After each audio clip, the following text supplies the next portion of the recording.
here we are in another explanatory video, and in this video I'm going to explain you the parts of the robot.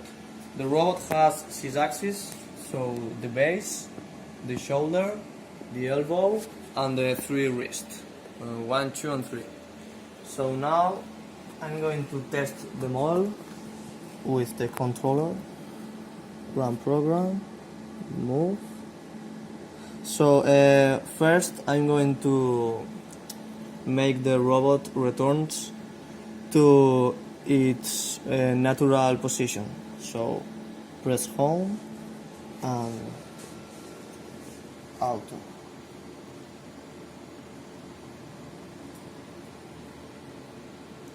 So this is its natural position.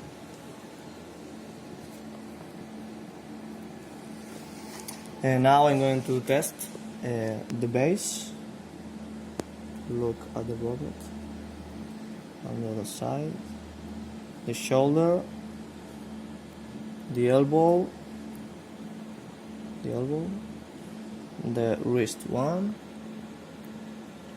wrist 2 and the wrist 3. So that's all.